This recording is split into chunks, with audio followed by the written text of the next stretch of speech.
Cobra 1986 comes to 4K Ultra HD for the first time. In this review, I'm going to compare the 2011 Blu-ray from Warner Brothers to the newly released Arrow Video 4K. So which version of Cobra would you like to add to your collection? We're breaking it all down and then answering the question, should you upgrade? All right, guys, so let's get right into some video quality here of the 2011 Blu-ray. Now, when it comes to this, I gotta say, the environment doesn't look as crazy. Now, you guys gotta remember this movie is a lot in the dark. Some scenes are interior, but even the interior scenes are kind of dark. There's no vivid colors, no popping. There's a lot of reds in the beginning. There's this red sequence with the motorcycles and all that. That looks pretty good, popping, saturated. I know there's another version of Cobra Blu-ray. I don't have that in my collection, but for what I have right now, like I said, I don't think this is the best looking Blu-ray. It looks okay. It looks good for what it was, but yes, that's what I gotta say. In terms of this Blu-ray, it just looks good. I don't think it looks perfect. I don't think it looks like great and amazing. It just looks good. Again, this is an 86 film. You see grains. There's a lot of grains here in this movie. But yeah, I just don't feel it with this Blu-ray. That's just me. Now, when it comes to this 4K, they did do a lot of improvements. And the color grading is, again, another night and day situation.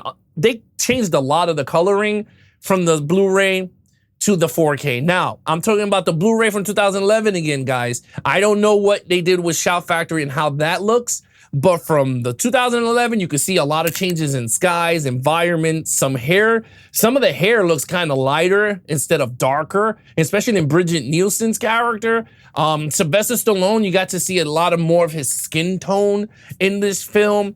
Even the bad guy. There's a lot of, some scenes are kind of crispy in detail. I gotta say, you kind of see that.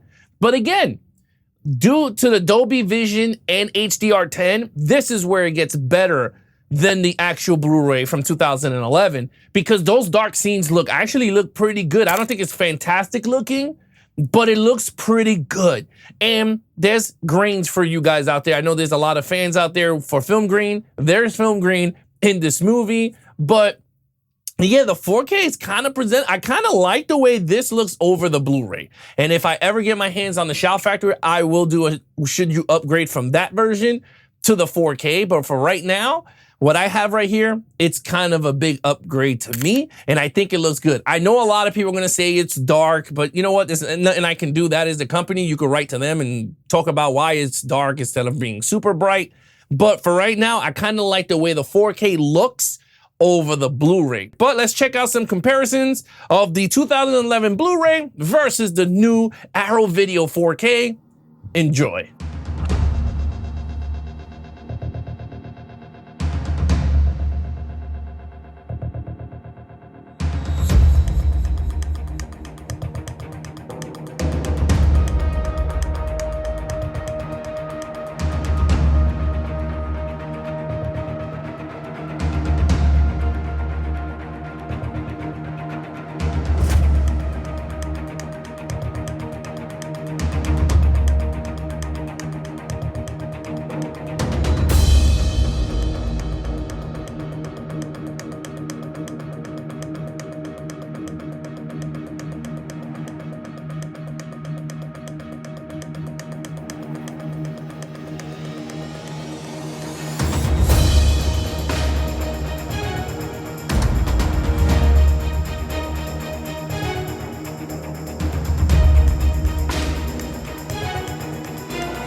All right, guys, so there you have it. That is the comparisons of the 4K Arrow Video versus the 2011 Blu-ray. Leave a comment down below which transfer you think looks best, but let's get right into.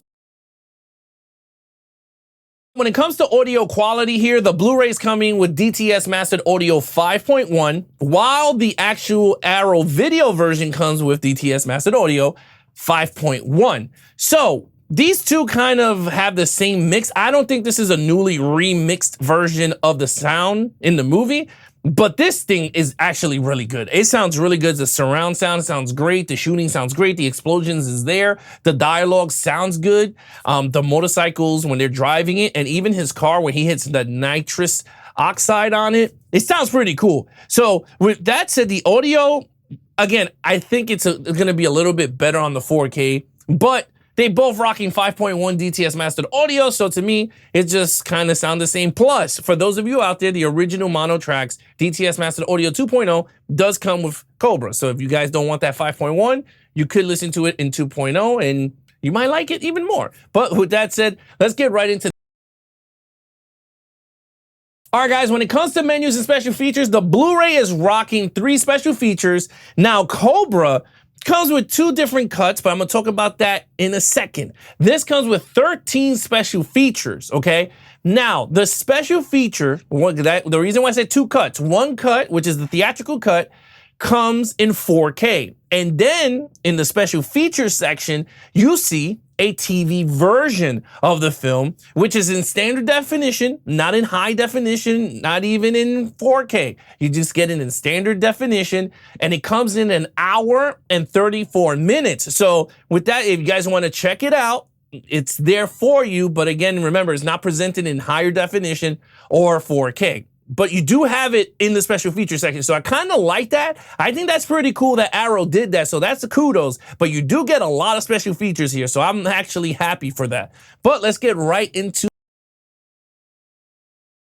the final verdict. Should you upgrade? I gotta say, in terms of the 4K versus the 2011 Blu-ray from Warner Brothers, yes, it's a big should you upgrade. I think it looks the best that you're gonna get for Cobra. I think in terms of the darkness, I think you guys will like it. It's a very dark movie, and I'm gonna preface this again before the comments start hitting me with the 4K is darker than the Blu-ray. Blu-ray and 4K are dark. Like I said, the movie's filmed in the dark. There's a lot of dark scenes in this movie. So yes, the 4K is gonna be super more darker than the Blu-ray. The HDR10 and Dolby Vision does a great job here on the movie. I don't think it's like pitch black. I don't think it's as perfect, but they did a great job with the darks here. In terms of the skin tone, yes, it does look great. I think the hairs look great. It looks natural on the 4K over the Blu-ray, but then you're getting a lot of special features here. The only knock, you're not getting a Dolby Atmos. Well, it is what it is, but the DTS Mastered Audio 5.1 still does a great job for you guys in terms of the audio department. But with that said, there you have it. What do you think of Cobra from 1986 on 4K? Which version would you like to add to your collection? Leave a comment down below. And remember to like, share, and subscribe for all things Geeks and Flicks. Be awesome to each other and keep collecting.